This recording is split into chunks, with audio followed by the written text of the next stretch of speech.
سارے ثواب کے لیے اور تمام ارواح مومنین مومنات کے لیے۔ بسم اللہ الرحمن الرحیم الحمد للہ رب العالمین الرحمن الرحیم مالک یوم الدین ایاک نعبد و ایاک نستعین اهدنا الصراط المستقیم صراط الذین انعمت علیہم غیر المغضوب علیہم ولا الضالین۔ ان اللہ وملائکتہ یصلون علی النبی یا ایھا الذین آمنوا صلوا علیہ وسلموا تسلیما۔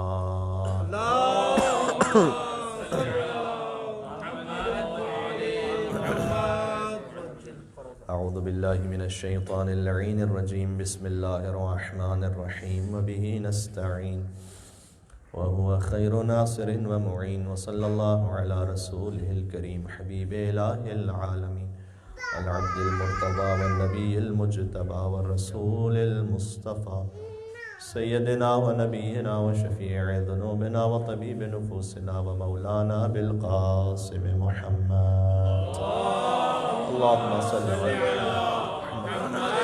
علی محمد وعلى آلہ الطیبین الطاہرین المعصومین المظلومین سیما بقیت اللہ فی الارضین الذین اذهب اللہ عنہم الرجس وطہرہم تطہیرا۔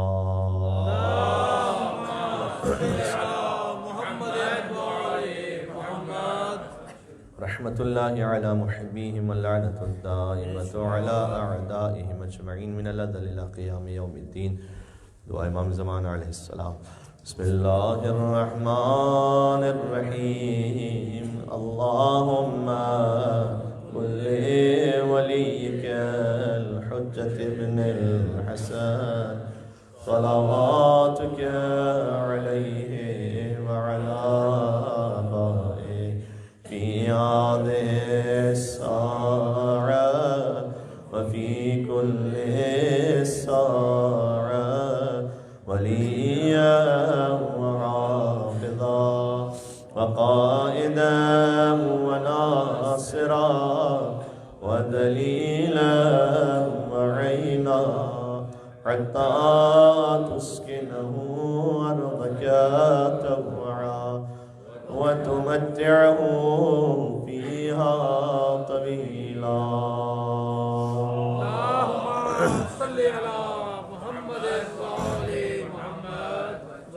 أما بعد فقد قال الله الحكيم في كتابه المجيد، بسم الله الرحمن الرحيم، ولقد ذرأنا لجهنم كثيرا من الجن والإنس لهم قلوب لا يفقهون بها ولهم أعين لا يبصرون بها ولهم آذان لا يسمعون بها أولئك كالأنعام بل هم أضل أولئك هم الغافلون۔ صلوات علی محمد وآل محمد۔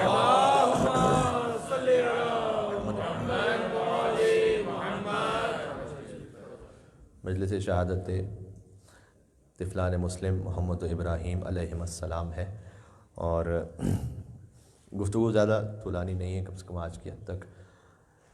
ہم نے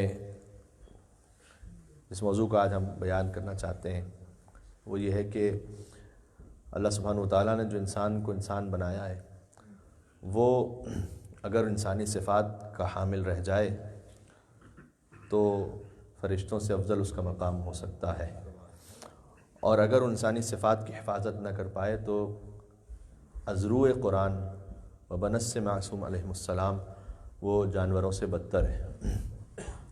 کہ طفلان مسلم سلام اللہ علیہما، ان کا جو قاتل تھا، آپ کیا کہہ سکتے ہیں اس شخص کو کہ جو دو معصوم بچوں کے انداز سے شہید کر دے؟ تو یقیناً یہ ہے کہ وہ جانوروں سے بدتر ہیں۔ کچھ انسان کے جو انسان کی شکل میں ہیں لیکن اپنی انسانیت کو کھو بیٹھے ہیں، اور اس کو میں پہلے جملے میں آپ کی خدمت میں سا بیان کروں گا، اگر آپ اسے وصول کر سکیں، کہ بشر اس وقت تک بشر ہے جب تک با کے ساتھ رہے، با کے نقطے کے ساتھ۔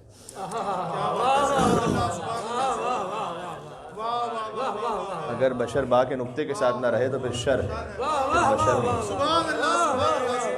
بات پہنچ گئی؟ اللہم صلی علی محمد وعلی محمد۔ یہ ہے خلاصہ گفتگو، پورے دین کا خلاصہ یہ ہے۔ قرآن کریم میں اللہ سبحانہ وتعالیٰ نے سورہ اعراف کی آیت نمبر 179 میں ایک میسج دیا ہے، اور میسج بڑا قابل غور ہے۔ ارشاد اقدس الہی ہے کہ وَلَقَدْ ذَرَأْنَا لِجَهَنَّمَ كَثِيرًا مِنَ الْجِنِّ وَالْإِنسِ، فرمایا کہ ہم بھر دیں گے کثیر تعداد میں جن اور انسانوں کو جہنم سے۔ یہ خود اس بات کے لیے ایک میسج اللہ سبحانہ وتعالیٰ نے دیا ہے کہ کہیں پر اگر کثرت دیکھو تو یہ حق پر ہونے کی دلیل نہیں ہے۔ ہو سکتا ہے کوئی اکثریت میں ہو لیکن حق پر نہ ہو،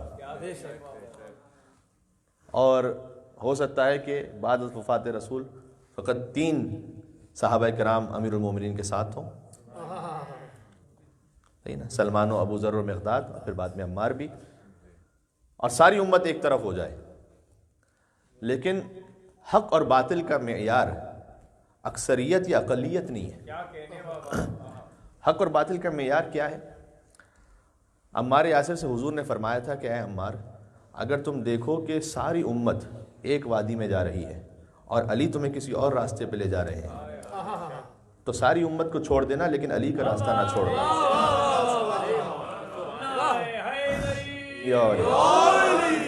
آگے وجہ بیان فرمائی کہ اگر ساری امت ایک وادی میں جا رہی ہے اور علی کسی اور طرف جا رہے ہوں تو امت کو چھوڑ دینا، لیکن علی کا راستہ نہ چھوڑنا، اس لیے کہ علی تمہیں کبھی راہ حق سے گمراہ نہیں ہونے دیں گے۔ تو اقلیت اور اکثریت وہ حق اور باطل کا معیار نہیں ہے۔ تو اب یہ بہت بڑی بات ہے خود ہمارے سمجھنے کے لیے بھی۔ آپ بہت سے لوگوں سے ان کے کاموں کی ریزن پوچھیں، ریشنل پوچھیں، تو ان کا ایک جواب یہ بھی ہوتا ہے کہ مولانا سبھی یہ کر رہے ہیں۔ یہ جواب بڑا کامن ہے، بھئی آپ فلاں کام کیوں کر رہے ہیں، آپ نے فلاں لباس کیوں پہنا ہوا ہے، آپ نے فلاں عادت کیوں اختیار کی ہوئی ہے، مولانا صاحب سبھی یہ کر رہے ہیں۔ یہ سبھی یہ کر رہے ہیں کہ جواب معقول جواب نہیں ہے، اس لیے کہ ہو سکتا ہے سبھی کر رہے ہوں لیکن غلط کر رہے ہوں۔ تو اکثریت اور اقلیت حق اور باطل کا معیار نہیں ہے۔ اللہ کا بتایا ہوا راستہ، دین اور شریعت، یہ حق اور باطل کا معیار ہے۔ ٹھیک ہے، اچھا خود یہاں پر بھی ایک پھر اس سے بڑھ کر ایک بات اور ہو جاتی ہے، بات سے بات نکلتی جائے گی، لیکن اسے تھوڑے سے الفاظ میں، چونکہ کچھ یوتھ بھی یہاں موجود ہیں، کہ دین کی کیا ضرورت ہے، اچھے انسان بنو۔ دین کی کیا ضرورت، یہ ایک بہت ہی کامن آرگومنٹ ہے جو ایتھیزم پہ بلیو کرنے والوں کی جانب سے پیش کیا۔ دین کی کیا ضرورت ہے، اچھا انسان بننا سیکھو۔ اس آرگومنٹ کو آپ فقط ایک سوال سے اس پہ ڈاؤٹ کریٹ کر سکتے ہیں، وہ کیا؟ دین کی کیا ضرورت ہے، اچھا انسان بنو۔ سوال یہ ہے کہ اچھے انسان کی ڈیفینیشن کیا ہے؟ کسے کہیں گے کہ وہ اچھا انسان ہے؟ کون ہے اچھا انسان؟ ٹھیک ہے، اگر چائنیز فلسفی کو دیکھیں، کمیونزم کو دیکھیں تو اچھا انسان ان کے یہاں کچھ اور ہے، سوشلزم کو دیکھیں تو اچھا انسان کچھ اور ہے، ڈیموکریسی کو دیکھیں تو اچھا انسان کچھ اور ہے، ویسٹ کو دیکھیں اچھا انسان کچھ اور ہے، ایسٹ کو دیکھیں اچھا انسان کچھ اور ہے۔ ابھی میں کوئی پولیٹیکل سٹیٹمنٹ یاد نہیں چاہتا، مثلا ابھی کشمیر کا معاملہ ہے انڈیا پاکستان کے درمیان، وہاں سے اگر پوچھئے کہ اچھا انسان کون ہے تو کہے گا جو یہ بات کہہ رہا ہے، یہاں سے پوچھے کہ اچھا انسان کیا ہے، وہ جو یہ بات کہہ رہا ہے۔ تو اچھے انسان کی ڈیفینیشن تو ہر سرحد کے بدلنے سے بدل جاتی ہے۔ اچھا انسان بنو۔ آج جو اچھا انسان ہے وہ 10 سال بعد ضروری نہیں کہ اچھا انسان ہو، اور جو 10 سال پہلے اچھا انسان تھا ضروری نہیں کہ آج اچھا انسان ہے۔ تو یہ ایک بہت ہی ویگ اور فیک آرگومنٹ ہے، اور اپنے آپ کے لیے جیسے جان چھڑانے والی بات ہے کہ ہم دین و مذہب پہ نہیں چلنا چاہتے، کیونکہ دین کی کیا ضرورت ہے، اچھا انسان بنو۔ نہیں، اچھا انسان پھر کبھی بھی کوئی اچھا انسان طے نہیں کر پائے گا کہ اچھا انسان کیا ہے۔ یہ بات واضح ہو رہی، تو اس کو ذہن میں رکھیے گا۔ اب میرے پاس کچھ ڈیٹیل بھی موجود ہیں موبائل میں، لیکن یہ کہ ورلڈ وار 2 میں جو ایک برٹش سولجر تھا کہ جس نے کچھ ڈی کوڈز کیے تھے دشمنوں کے کچھ راز، تو اسے بڑے اعلیٰ اعزازات سے نوازا گیا تھا۔ اس کی ساری تفصیل میرے پاس موبائل میں ہے، اس کا نام بھی۔ بعد میں پتہ چلا کہ وہ ہم جنس پرست تھا، تو اس سے وہ اس وقت ورلڈ وار 2 کی بات کو، بہت زیادہ پرانی بات بھی نہیں، ٹھیک ہے، پر 1940s کی بات ہے نا، تو آج اگر اس کو آپ دیکھیے تو وہاں 70 سال گزرے تقریباً۔ تو اس وقت جب یہ پتہ چلا کہ وہ ہم جنس پرست ہے تو اس سے سارے اعزازات واپس لے لیے گئے تھے اس جرم میں۔ یعنی اس وقت ہم جنس پرستی اتنا کبھی فیل تھا کہ ایک وہ سولجر کہ جس نے آپ کو جنگ جیتنے میں اتنا امپورٹنٹ کردار ادا کیا ہے اور کتنے ہی دشمنوں کے راز ڈیکوڈ کر کے دیے ہیں، اس جرم کی وجہ سے کہا کہ اسے سارے اعزازات واپس لے لیے جائیں، وہ بہت برا انسان ہے۔ اور ابھی چند دنوں پہلے کی خبر یہ ہے کہ برٹش 50 پاؤنڈ کے نئے نوٹ پر اس کی تصویر چھپنے والی ہے ایز اے ہیرو. سمجھ میں آ رہی بات؟ یہ بہت بڑا جواب ہے ان لوگوں کے لیے کہ جو وحی اور دین کی ضرورت کا انکار کرتے ہیں. تم تو 70 سال ایک موضوع پہ ٹک نہیں سکتے ہو, ایک اصول پہ ٹک نہیں سکتے. بار ایک مل کے صلوات بھیجے محمد والے محمد.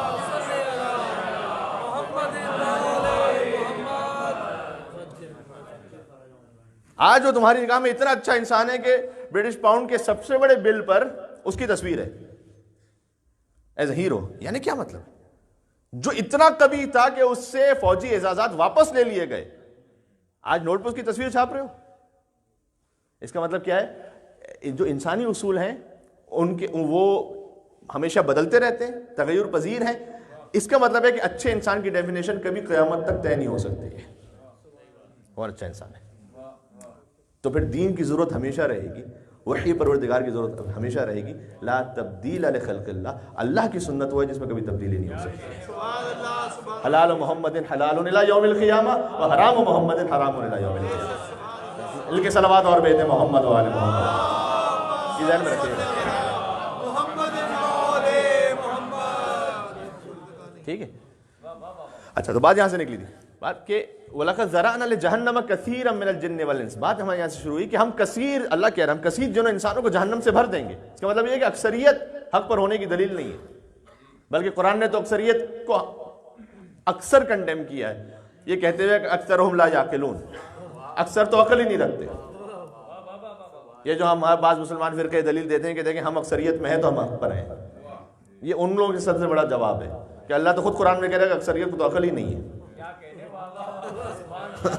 یہ تو قرآن کی آیت ہے.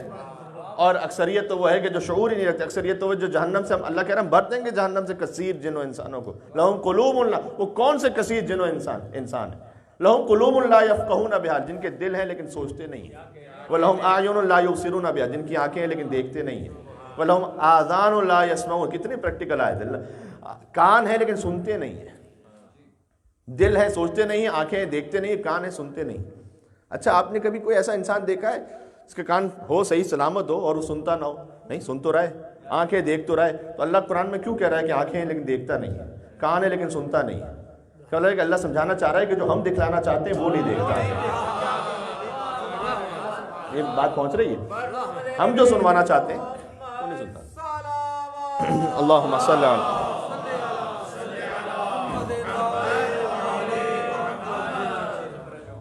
یعنی اب یہ کہ دنیا جہاں کی آپ باتیں سنتے رہیے لیکن حق کو نہ سن پائیں. تو اللہ قرآن میں کہنا چاہ رہا ہے تمہارے کان ہیں ویسے جیسے تم سنتے ہی نہیں ہو, آنکھیں ہیں لیکن دیکھتے ہی نہیں ہو. دنیا جہاں کی ٹیکنالوجی ایجاد کر لی ہے, پتہ نہیں کہاں کہاں دماغ لگتا ہے, بڑا فتین دماغ ہے, لیکن لہم قلوب لا یفقہون بہا, دل ہے لیکن سوچتے نہیں. اللہ کے راستے پہ چلنے پہ کبھی نہیں سوچتے.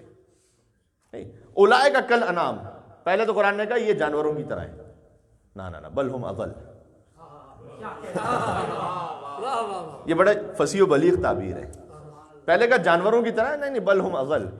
جانور تو اس لیے ان سے بہتر ہے کہ اس کے پاس اللہ نے صرف خواہش دی تھی, عقل نہیں دی تھی. انسان کو خواہش بھی دی تھی لیکن ساتھ میں عقل بھی دی تھی, فرشتوں کو صرف عقل دی تھی. اس لیے اگر انسان اپنی عقل کو خواہشات پہ غالب کر لے تو فرشتوں سے افضل ہے, اور اگر اس کی خواہش عقل پہ غالب ہو جائے تو جانوروں سے بدتر ہے. یہ قرآن کا فیصلہ ہے, بل ہم اضل. یہ جانور ہیں لیکن بلکہ اس سے بدتر ہے. کیوں؟ دل ہے سوچتے نہیں. یعنی اگر کسی کے سامنے کوئی غذا ہے اور وہ یہ نہ سوچے کہ یہ حلال ہے یا حرام ہے میرے لیے اور کھا لے, تو اس میں اور جانور میں کیا فرق ہوا؟ جانور بھی یہ تو نہیں دیکھتا کہ میرے سامنے جو ہے وہ حلال ہے یا حرام ہے.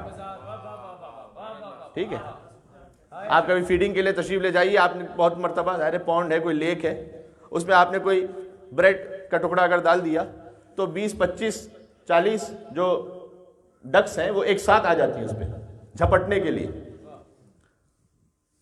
اس میں سے کسی سے پوچھے, اس میں سے کسی کو یہ پرواہ ہے کہ میرے برابر والے کو ملا یا نہیں ملا؟ بڑی سادہ سامنے کی مثال دے رہا ہوں. اس میں سے کسی کو یہ پرواہ ہے کہ جو پہلے لے چکا ہے تو وہ نہ لے؟ نہیں, کوئی اصول تو ہے نہیں. یعنی کہ جس نے جھپٹ لیا مائٹ از رائٹ. تو اگر انسان بھی یہ کرنے لگے تو پہلے تو کہا کہ یہ جانوروں کی طرح ہے, لیکن بدتر اس لیے کہ اس کے پاس تو عقل ہی نہیں تھی. تمہیں تو عقل دی تھی تو تم سوچ لیتے کہ تمہارے سامنے جو غذا ہے وہ حلال ہے حرام ہے. جو اسے تو سوچنے کی عقل ہی نہیں دی تھی اللہ نے. اسے تو یہ صلاحیت ہی نہیں دی تھی, ہمیں تو دی تھی صلاحیت. لہم قلوب لا یفقہون بہا, دل ہے سوچتے نہیں, آنکھیں دیکھتے نہیں, کان ہے سنتے نہیں, جانوروں کی طرح بلکہ اس سے بدتر. تو پھر یہ ہیں کیا؟ اولئک هم الغافلون, یہ لوگ غفلت میں پڑے ہوئے ہیں, غفلت میں ڈوبے ہوئے ہیں, ہوش نہیں ہے. ٹھیک ہے, سچ جانے قربان ہو جائیں جناب امیر پر. الناس نیام اذا ماتوا انتبہوا, فرمایا لوگ سوئے ہوئے ہیں یعنی غفلت میں. اذا ماتوا انتبہوا, جب مر جائیں گے تو پھر جاگیں گے. یہ علی کا کلام ہے. مل کے صلوات.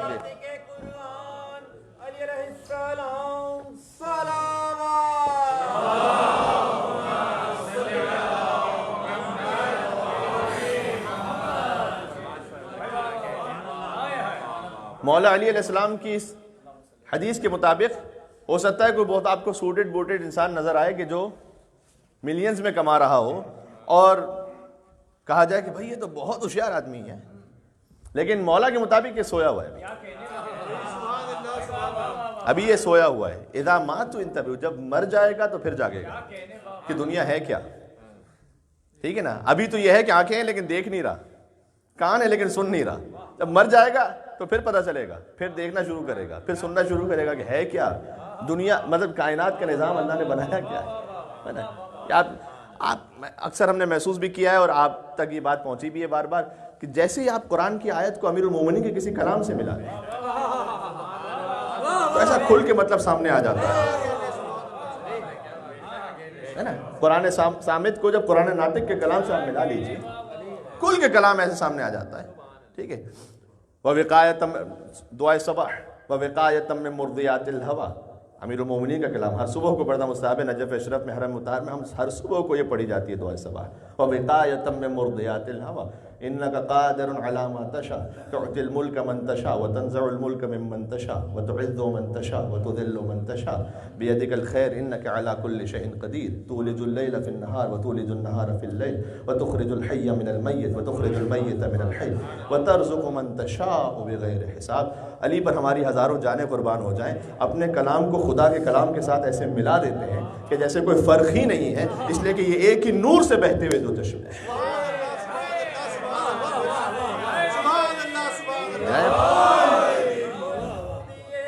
یہ مولا کا نا. اللہم صلی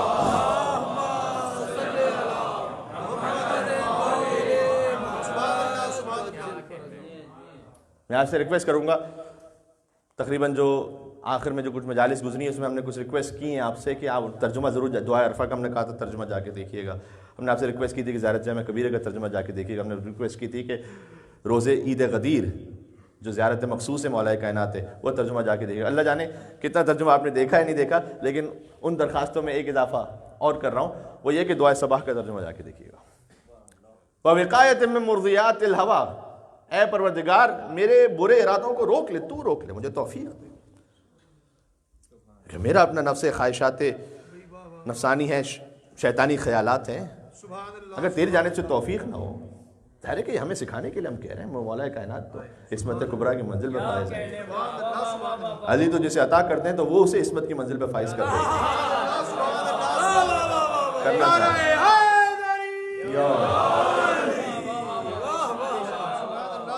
علی فقط معصوم نہیں, علی معصوم گر ہے. آج جملہ رہ جائے آپ کے ذہن.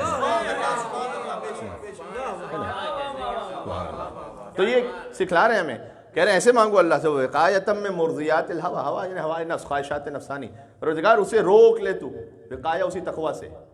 وقایتم میں مرضیات الہوا انک قادر علی ما تشاء, میں تجھ سے کیوں کہہ رہا ہوں کہ تو میری خواہشات نفسانی کو روک لے, اس لیے کہ تو ہر شے پر قدرت رکھنے والا ہے.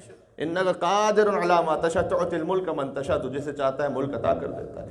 وتنزع الملک ممن تشاء, جس سے چاہتا ہے تو ملک واپس لے لیتا ہے. وتعز من تشاء وتذل من تشاء, تو جسے چاہتا ہے عزت عطا کر دیتا ہے, جسے چاہتا ہے ذلت دے دیتا ہے. مولانا اس نے مجھے کچھ کہہ دیا, اس نے میری انسلٹ کر, آپ سے کوئی آپ کی عزت لے نہیں سکتا. العزت للہ وللرسول وللمؤمنین، عزت اللہ کے لیے، رسول کے لیے، مومنین کے لیے. کوئی آپ سے آپ کی عزت واپس لے نہیں سکتا. وَتُعِزُّ مَن تَشَاءُ وَتُذِلُّ مَن تَشَاءُ بِيَدِكَ الْخَيْرُ، اور پروردگار تیرے ہاتھ میں خیر ہی خیر ہے. اِنَّكَ عَلَىٰ كُلِّ شَيْءٍ قَدِيرٌ تُولِجُ اللَّيْلَ فِي النَّهَارِ وَتُولِجُ النَّهَارَ فِي اللَّيْلِ، تو رات کو دن میں بدل دیتا ہے، دن کو رات میں بدل دیتا ہے. تُخْرِجُ الْحَيَّ مِنَ الْمَيِّتِ وَتُخْرِجُ الْمَيِّتَ مِنَ الْحَيِّ، تو مردے سے زندہ نکال لیتا ہے، زندہ سے مردہ نکال لیتا ہے. وَتَرْزُقُ مَن تَشَاءُ بِغَيْرِ حساب، اور جسے چاہتا ہے بے حساب عطا فرما دیتا ہے. کچھ کو کچھ دیتا ہے اور کچھ کو سب کچھ عطا فرما دیتا ہے. یہ کلام امیر المومنین ہے. ٹھیک ہے. تو جب آپ مولا کائنات کے کلام کو قرآن سے جوڑ کے دیکھیں گے تو پھر کھل کے وہ نکھر کے سامنے آتا ہے کہ اللہ سبحانہ وتعالیٰ کی مقصود اور منظور پروردگار کیا ہے. بس بہت زیادہ وقت نہیں لینا چاہتا، آپ تک بہرحال کچھ باتیں پہنچ گئیں. تو اگر ہم اور آپ کی زندگی ویسے گزر رہی ہے کہ اپنے آپ کے لیے کہتا ہوں، اگر میں ویسے ہی دیکھ رہا ہوں، میری نگاہ اتنی ہی ہے، حد نگاہ کہ جتنی ایک جانور کی ہے، کہ اس کے سامنے کھانا آ گیا، اس نے یہ سوچا نہیں کہ حلال تھا یا حرام تھا، تو پھر اللہ کہہ رہا ہے کہ کل انعام، وہ انسان جانور کی طرح ہے. بل ہم اضل، بلکہ اس سے بدتر ہے. اولئک هم الغافلون، یہ غفلت میں پڑا ہوا ہے. تو ابھی سو رہا ہے، جب مر جائے گا تو جاگے گا. ایک بہت اچھی بات کسی نے کہی تھی، حضرت نوح علیہ السلام نے ایک مرتبہ جانوروں کو اپنی کشتی میں بلایا تو سب آ گئے. 950 سال تک انسانوں کو بلاتے رہے تو کوئی نہیں آیا.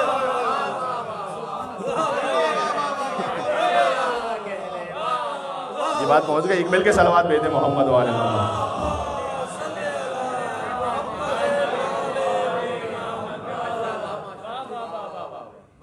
انسان کے بظاہر انسانی شکل میں ہو جانا اسے انسان نہیں بناتا، انسانی صفات اسے انسان بناتی ہیں. کچھ تو جانور ایسے ہیں کہ اللہ سبحانہ وتعالیٰ نے قرآن میں ان کا احترام سے ذکر کیا ہوا ہے. اصحاب کہف کا کتا نہیں ہے کیا؟ اس کا ذکر احترام سے نہیں ہے کیا وہاں پر؟ وَكَلْبُهُمْ بَاسِطٌ ذِرَاعَيْهِ بِالْوَسِيطِ، نہیں، یہ کتا ہے جو یہاں ہاتھ پھیلائے بیٹھا ہوا ہے. تو انسانی شکل میں ہونا یہ اللہ سبحانہ وتعالیٰ کی جانب سے ایک اعزاز ہے، ایک نعمت ہے جو اس نے ہمیں عطا فرمائی. احسن تقویم پر خلق فرمایا، تمام حیوانات کو ہاریزونٹل خلق کیا، ہمیں ورٹیکل خلق کیا. تمام جو حیوانات ہیں وہ سیدھ میں ہیں، ان کا سر نیچے کی طرف ہے، آپ کا سر اللہ سبحانہ وتعالیٰ نے اوپر رکھا، اس بات کو سمجھانے کے لیے کہ خلقتم للبقاء لا للفنا، ہم نے تمہیں باقی رہنے کے لیے خلق کیا ہے، فنا ہو جانے کے لیے خلق نہیں کیا. یہ بھی حدیث ہے جو پڑھ رہا ہوں آپ کے سامنے، ہے نا. تو پھر اب انسان کو یہ دیکھنا پڑے گا کہ وہ انسانی صفات میں کتنا اعلیٰ اور عرفہ ہے. مولانا صاحب ماحول اچھا نہیں ہے، ٹھیک ہے، ماحول اچھا نہیں ہے، تو اگر اپنے آپ کو اس ماحول میں اللہ کی شریعت، اللہ کے دین پر نہیں رکھ سکتے، قرآن کریم میں ہے کہ اللہ کچھ گناہ گاروں کے سامنے حجت تمام کرے گا. صحیح.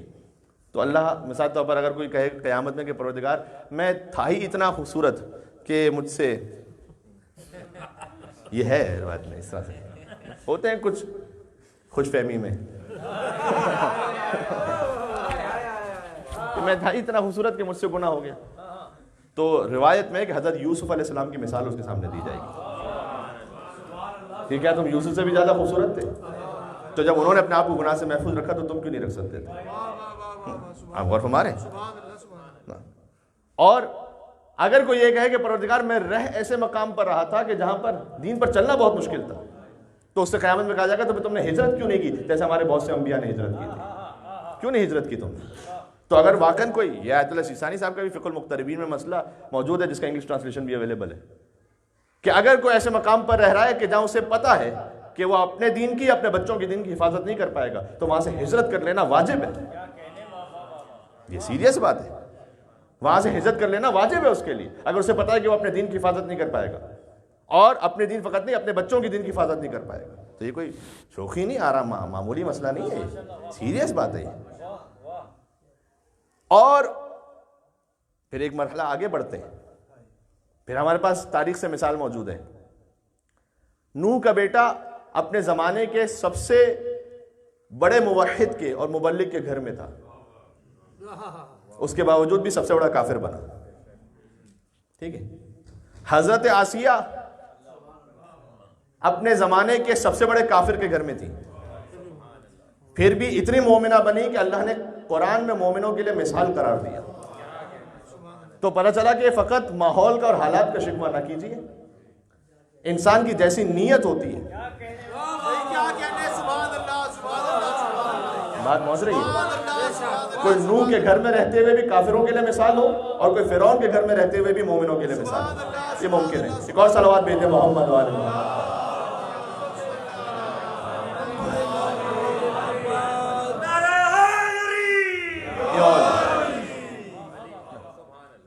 تو یہ ہمیں اپنے آپ کو، اور یہ ساری باتیں تھیں اس اب اگلی بات کو پہنچانے کے لیے کہ جہاں پر ماحول زیادہ سخت ہو جائے تو وہاں غیر ایکسٹرا کیئرفل ہونا پڑتا ہے.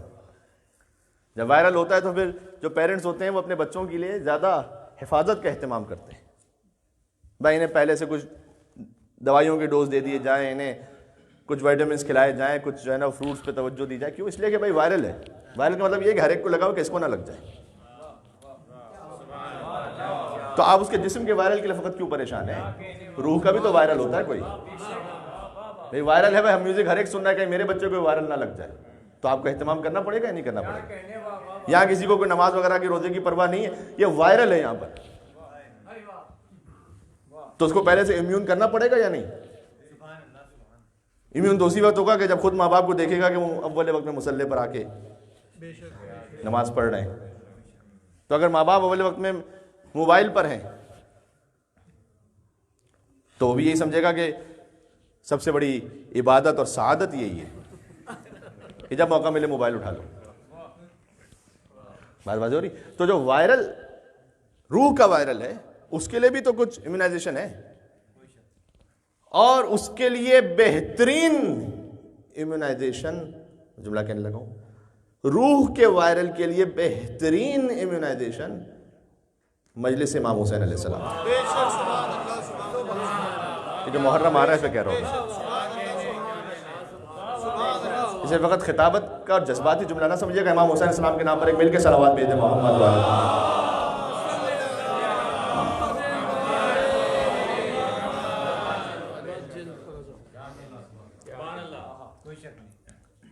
امام بار کا مجالس امام حسین علیہ السلام، ذکر اہل بیت اطہار علیہ السلام، جب آپ یہاں سے جوڑ کے رکھیں گے تو یہ ایک ایسا پاور ہے، ایسا امیونائزیشن ہے کہ پھر کفر و الحاد کے اور شرک کے کتنے ہی جرمز ہوں، بچہ اس وائرل میں محفوظ رہے گا برکت امام حسین علیہ السلام کی وجہ سے.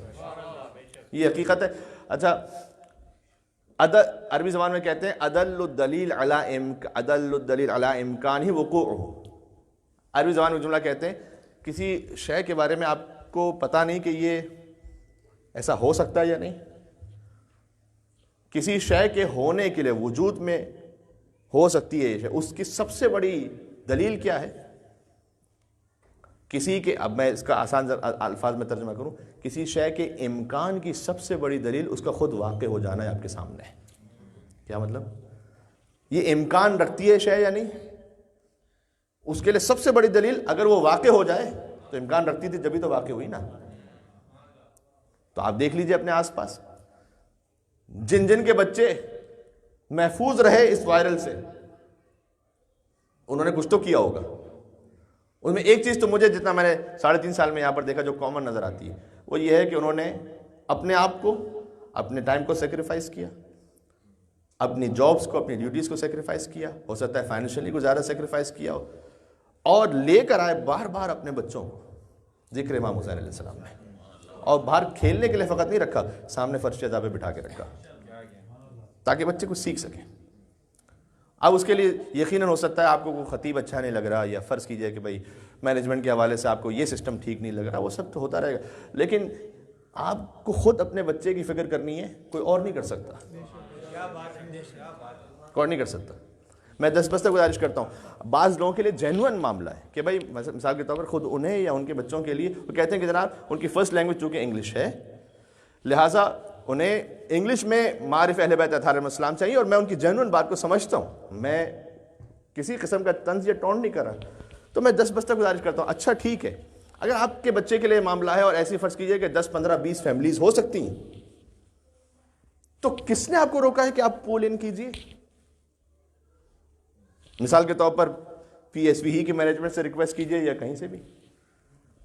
اور کوئی انگلش مولانا بلا لیجئے محرم میں، رمضان میں، محرم کے بعد سفر میں، تاکہ آپ کے بچے ان کی فرسٹ لینگویج میں معارف اہل بیت اطہار سیکھ سکیں. کسی نے روکا تو نہیں ہے. اگر آپ اس پہ پیسہ خرچ نہیں کریں گے تو پھر کس پہ پیسہ خرچ کریں گے؟ کس نے روکا ہے آپ کو؟ کر لیجئے کام نا، کیجئے یہ کام. اور کوئی آپ کے بچے کے لیے اتنا فکر مند نہیں ہو سکتا جتنا آپ نے خود نے ہونا ہے. اب غور فرمائیں، تو کہیں نہ کہیں سے راستہ نکالنا پڑے گا بہرحال ہم اور آپ ہی کو. بات واضح ہو رہی ہے؟ ویسے زیادہ زحمت سماعت نہیں دینا چاہتا. تو یہ، اور میں نے عرض کیا کہ امام حسین علیہ السلام وہ فقط معصوم نہیں، وہ معصوم گر ہیں. اور جب وہ عطا کرنے پر آ جائیں، اہل بیت اطہار علیہ السلام عطا کرنے پر آ جائیں، دو مختصر سی روایتیں سناتا ہوں. ایک فضائل کی ہے، اس کے بعد ایک معارف کی ہے. انشاءاللہ آپ روحانی طور پر کیف کو محسوس کریں گے. بہار الانوار کی روایتیں. ایک فرشتہ پرندے کی شکل میں اترا آسمانوں سے اور سرکار ختمی مرتبت کے دست مبارک پر بیٹھ گیا. کہ اللہم صلی اللہ علیہ وسلم، شاید روایت اس سے آپ نے نہ سنی ہے. حضور کے دست مبارک پہ بیٹھ گیا اور حضور کو سلام کیا، السلام علیک یا نبی اللہ. ٹھیک ہے نا؟ صحابہ کرام کی محفل تھی، حضور کے دست مبارک پہ بیٹھے، سلام کرنے کے بعد پھر وہ اڑا اور امیر المومنین کے دست مبارک پہ بیٹھا اور سلام کیا، السلام علیک یا وصی رسول اللہ، اے رسول اللہ کے وصی آپ پر سلام ہو. اور پھر وہ اڑا اور پھر حسنین کریمین علیہ السلام کے ہاتھوں پہ جا کے بیٹھا. پہلے امام حسن علیہ السلام، پھر امام حسین علیہ السلام. اور سلام دونوں کو ایک ہی انداز میں کیا کہ السلام علیک یا خلیفۃ اللہ فی ارضہ، اے اللہ کے خلیفہ اس کی زمین پر، آپ پر سلام ہو. امام حسین علیہ السلام، امام حسن اور پھر امام حسین علیہ السلام کے ہاتھوں میں بیٹھ کے اس کے بعد وہ پرواز کرنے لگا آسمانوں پر. تو یہ بات سامنے نہ آتی اگر حضور یہ سوال نہ کرتے. حضور نے سوال کیا کہ لما لا تقعدوا علی ید فلان، تم فلاں کے ہاتھ پہ کیوں نہیں بیٹھے؟ یہ تاریخ میں موجود ہے. فلاں میں میرا نام نہ پوچھے گا، فلاں میں نے خود لگایا ہے کتاب. یا لیتنی لم اتخذ فلانا خلیلا، یہ فلان میں نے قرآن سے لیا ہے کہ قیامت میں کچھ ظالم ہوں گے جو کہیں گے کہ کاش ہم نے فلاں کو اپنا خلیل نہ بنایا ہوتا. اچھا،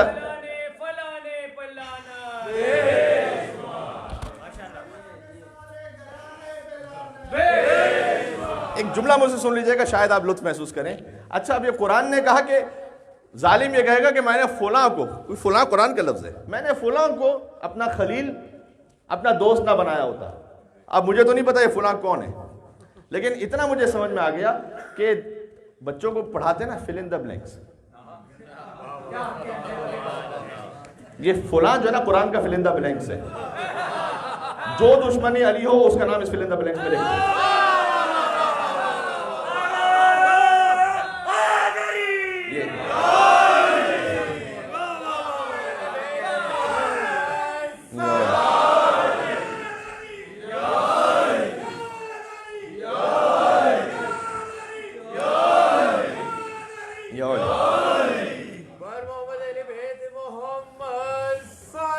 اللہم صلی علی محمد. گفتگو ختم ہو رہی ہے. تو یہ لفظ فلاں جو ہے یہ ہم نے جو مستعار لیا ہے، یہ قرآن ہی مستعار لیا. تو حضور نے کہا کہ تم فلاں کے ہاتھ پہ نہیں بیٹھے، رسول اللہ کے ہاتھ پہ مولا کائنات امام حسن امام حسین علیہ السلام، تو تم فلاں کے ہاتھ پہ کیوں نہیں بیٹھے؟ تو فرشتے نے جو پرندے کی شکل میں تھا اس نے جواب دیا کہ یا رسول اللہ، اے اللہ کے رسول، انی لا اقعد علی ارض عصی اللہ فکیف اقعد علی ید عصت اللہ، میں تو اس زمین پر نہیں جا کے بیٹھتا کہ جس پر کوئی گناہ ہوا ہو، تو اس کے ہاتھ پہ کیسے جا کے بیٹھ سکتا ہوں؟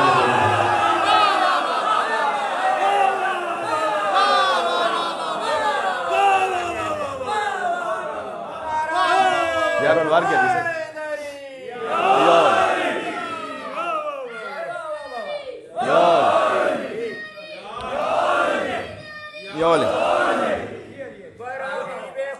یہ حدیث نہیں پہنچی تھی نا، اب مل کے سلوات بھیجے گا اس حدیث کے احترام میں. اللہ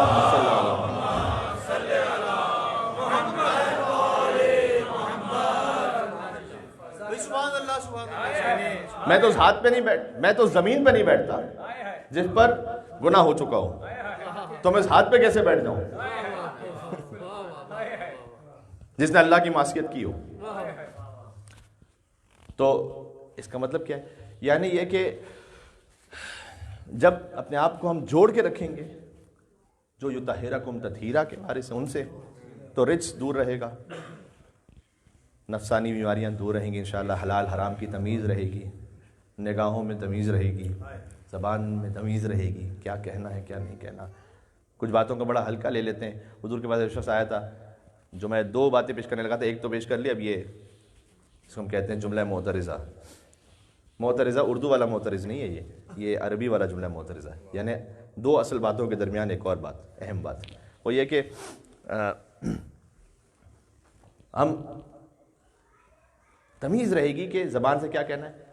ایک شخص آیا رسول اللہ کے پاس، کہا یا رسول اللہ مجھے نصیحت کیجیے، اوصانی، مجھے نصیحت کیجیے۔ حضور نے کہا احفظ لسانک، اپنی زبان کی حفاظت کر۔ اسے بہت ہلکی محسوس ہوئی، ویسے میں رسول اللہ کے پاس آیا ہوں نصیحت حاصل کرنے کے لیے۔ یہ ہوتا ہے ہمارا، بعض علماء کرام کے لوگ آتے ہیں کہ کہتے ہیں مولوی صاحب کوئی دعا بتائیے، شیطانی خیالات بہت آ رہے ہیں، کوئی دعا بتائیے۔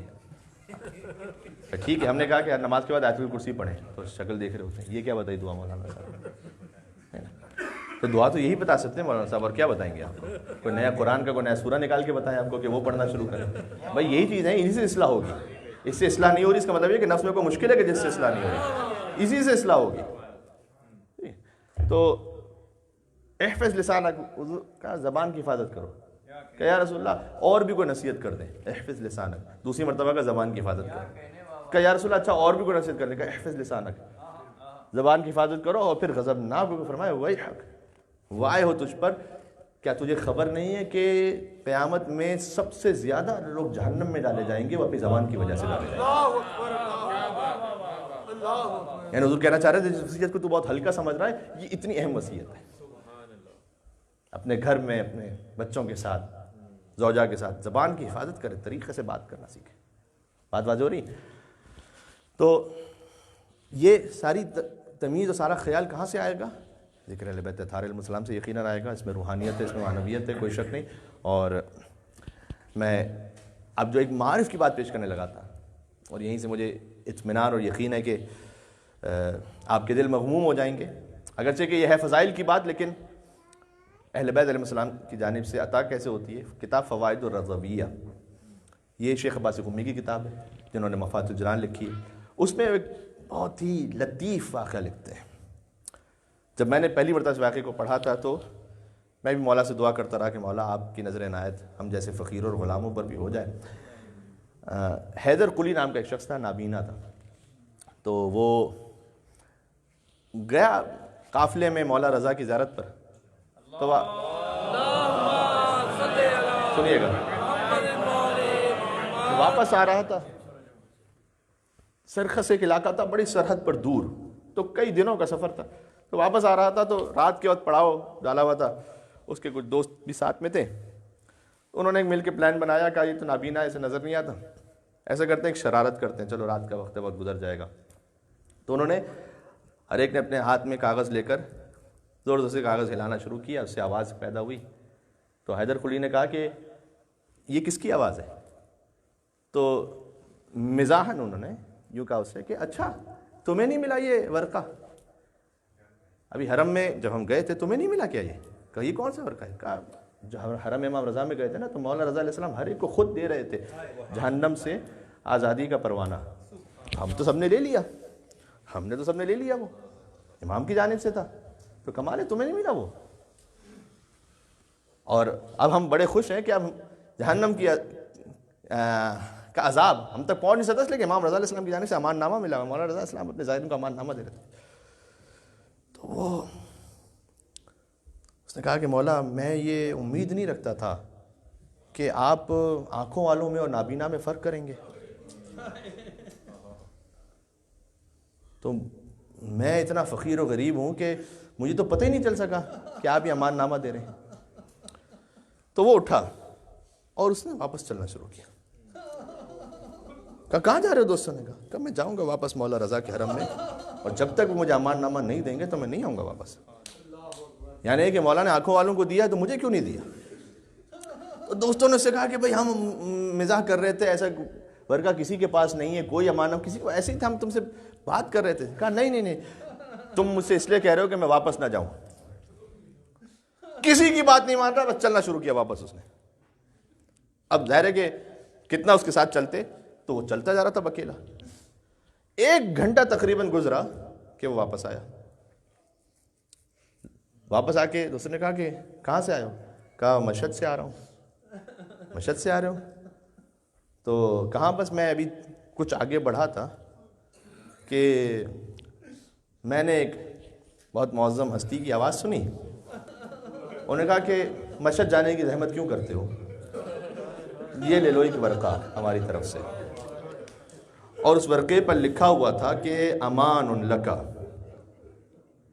من نار جہنم، کہ یہ تیرے لیے امان نامہ ہے جہنم کے عذاب سے، اور اپنے دوستوں سے جا کے کہنا کہ مولا رضا علیہ السلام نے مجھے امان نامہ دے دیا ہے۔ کہنے لگا کہ وہ امان نامہ جو تمہیں ملا تھا نا، وہ مولا نے مجھے دے دیا۔ اور ہمارے وہ کب کہاں کس کو کیسے نواز دیں نہیں پتا۔ اپنے آپ میں اس خلوص کے ساتھ اور تواضع کے ساتھ، انکساری کے ساتھ جب در اہل بیت پہ جھکے رہیں، اللہ جانے ہو سکتا ہے کہ آپ کی کوئی نیکی ایسی ہو کہ جس کا ثمر آپ اپنی اولادوں میں دیکھیں۔ ہو سکتا ہے کہ آپ کوشش، آپ کہتے رہیں کہ مولا صاحب میں تو اتنی کوشش کر رہا ہوں، میری زندگی میں کوئی ایسی بات ہو نہیں رہی، ہو سکتا ہے آپ کی اولاد میں مولا کو دکھا دیں آپ کو ایسا جب انہیں ضرورت ہو۔ تو یہ اطمینان رکھیے گا۔ اور ایسے کتنی مثالیں ہمارے سامنے موجود، زندہ مثالیں موجود ہیں، ٹھیک ہے؟ تو کبھی جو اہل بیت علیہ السلام سے نیکی کی جاتی ہے وہ ضائع نہیں ہوتی۔ خود انسان اس کا اثر دیکھتا ہے، اپنے بچوں میں دیکھتا ہے، اپنے خانوادے میں دیکھتا ہے، اپنے ماں باپ کے ساتھ دیکھتا ہے اس کا اثر۔ یہ اطمینان رکھیں۔ تو یہ اپنے ذہن میں اچھی طرح سے بٹھا لیں۔ بس یہ باتیں تھی کچھ آج جو کہنا چاہتا تھا۔ اہل بیت علیہ السلام پر جو سب سے بڑی قربانی ہے ماہ ذی الحج میں، وہ مسلم ابن عقیل کی قربانی ہے، سفیر امام حسین علیہ السلام، ان کی بڑی بھرپور مجلس عزا یہاں پر ہو چکی ہے۔ آپ نے بڑا ایسا گریہ کیا تھا کہ میں یہ تو نہیں کہہ سکتا کہ گریہ کا حق ادا ہو جائے، لیکن جتنا مجھے یقین انسانی بس میں ممکن تھا آپ نے گریہ کیا۔ آج انہی مسلم کے یتیم بچوں کا ماتم ہے۔ میں نے سلام کرتے ہوئے کہوں گا کہ السلام علیکم ایھا الغریبان ابن الغریب، اے 2 غریب بچوں جو ایک غریب باپ کے 2 بیٹے ہیں، آپ پر ہم سب کا سلام ہو۔ اچھا، جو آج پرسہ دینا ہے، پرسے میں سب سے پہلے تو شہزادی ام البنین سلام اللہ علیہا کو پرسہ دینا ہے، ان کے نواسوں کا ذکر ہے۔ یہ بچے جانتے ہیں نا اس بات کو۔ ابو الفضل عباس علیہ السلام کو پرسہ پیش کرنا ہے، عباس کے بھانجوں کا ماتم ہے۔ دیکھیں، جب عشرہ محرم شروع ہوگا تو بھی 2 بچوں کا ماتم آپ نے کرنا ہے۔ وہ ہیں شریکت الحسین زینب کبریٰ کے اون اور محمد، وہ حسین کے بھانجے ہیں، طفلان مسلم عباس کے بھانجے ہیں، ٹھیک ہے نا؟ بات پہنچ رہی ہے؟ تو لہٰذا اسی طرح سے بھرپور انداز سے ماتم کرنا ہے۔ اون و محمد نواسے ہیں فاطمہ زہرا سلام اللہ علیہا کے، محمد اور ابراہیم نواسے ہیں ام البنین سلام اللہ علیہا کے۔ عباس کی جو بہن ہے وہ مسلم سلام اللہ علیہ کی زوجہ ہیں، اور اس خاطر ہے کہ یقیناً ماتم بھی اسی طرح سے ہونا چاہیے۔ سن 60 ہجری میں مسلم ابن عقیل کی شہادت ہے، ذی الحج 9 ذی الحج۔ سن 61 ہجری پہلا مہینہ محرم الحرام 10 محرم سید الشہداء کی شہادت ہے، اور سن 61 ہجری گزر جائے اور ذی الحج آ جائے 1 سال بعد تو طفلان مسلم کی شہادت ہے۔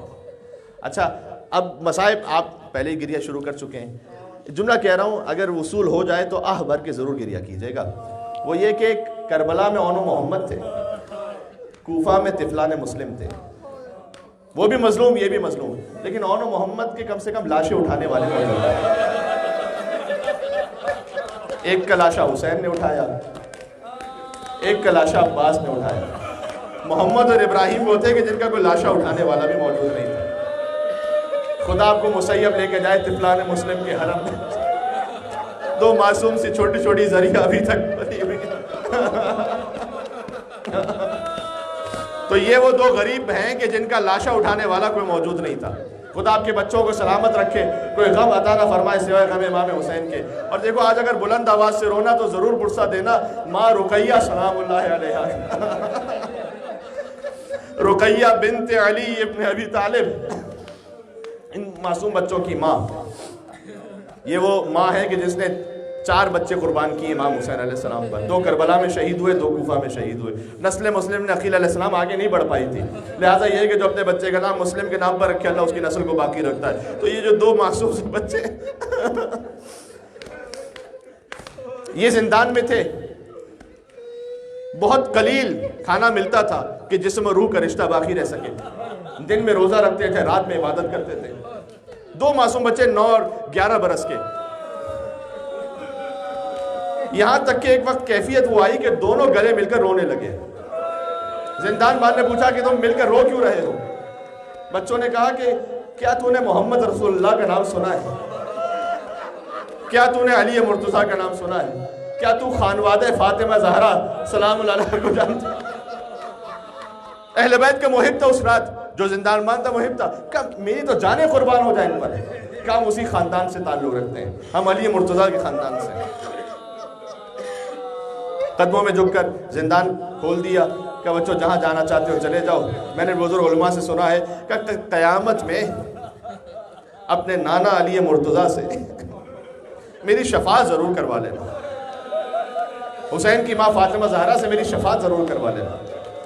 یہ دونوں بچے چلے, رات میں سفر کرتے تھے, دن میں کہیں رک جاتے تھے کہ مدینہ پہنچ جائیں. یہاں تک کہ اب جانتے نا مسیب جو جا چکے ہیں تو وہاں پر ایک میدانی علاقہ ہے جہاں سے نہر بھی بہتی ہے. ایک درخت کے قریب دونوں چھپے. دیکھیں طفلان مسلم کا معمولاً غم آج ہی کی تاریخ میں منایا جاتا ہے, لہذا ایسے ماتم ہو جائے کہ ان کی والدہ گرامی شہزادی رقیہ سلام اللہ علیہا راضی ہو کر آپ کو دعائیں دے دیں انشاءاللہ. اور ابو الفضل عباس علیہ السلام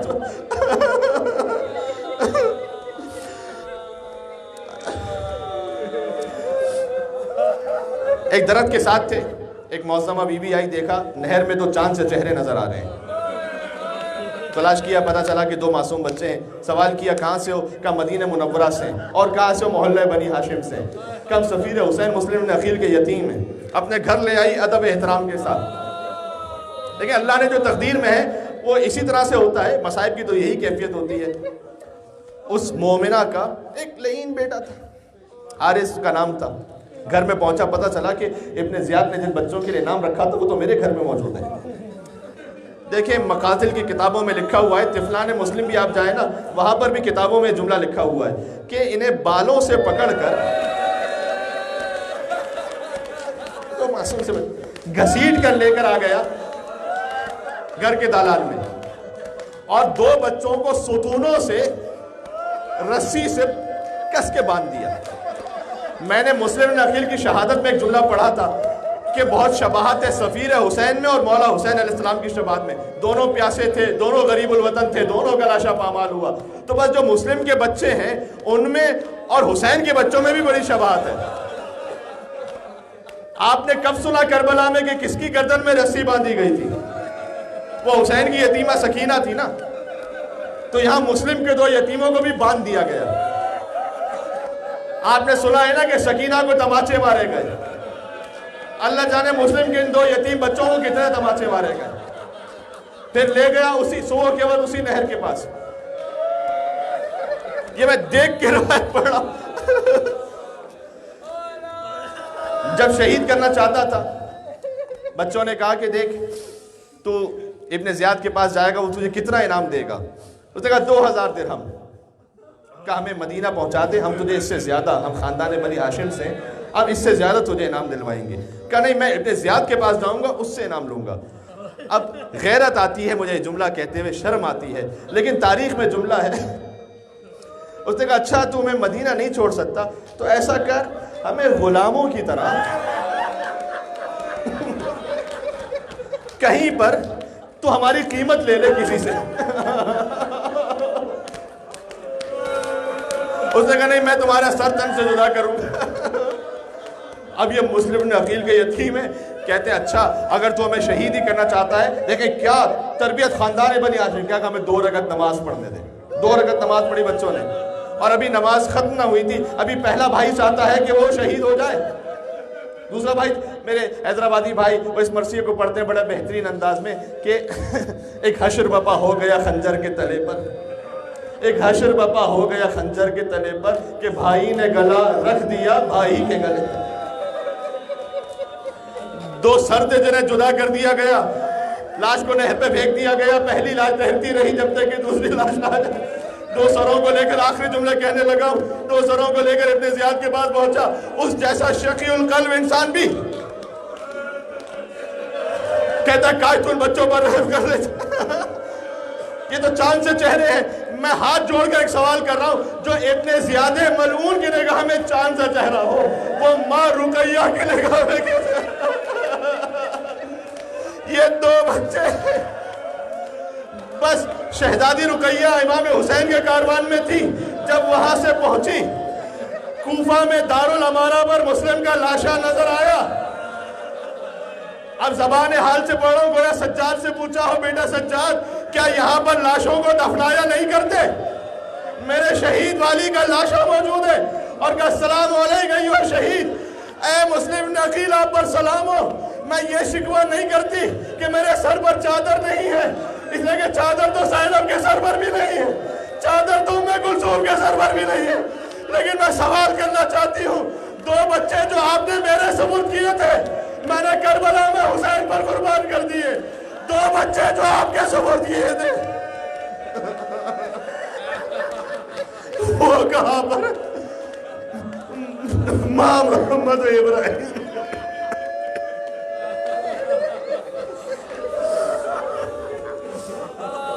یا عبد اللہ یا سیدنا علی ایھا الشہید یا رسول اللہ یا حجت اللہ علی خلقہ یا سیدنا و مولانا انا توجہنا واستشفعنا وتوسلنا بك إلى الله وقدمناك بين يدي حاجاتنا ما شاء الله اتنے مومنین مل گئے یا وجیہا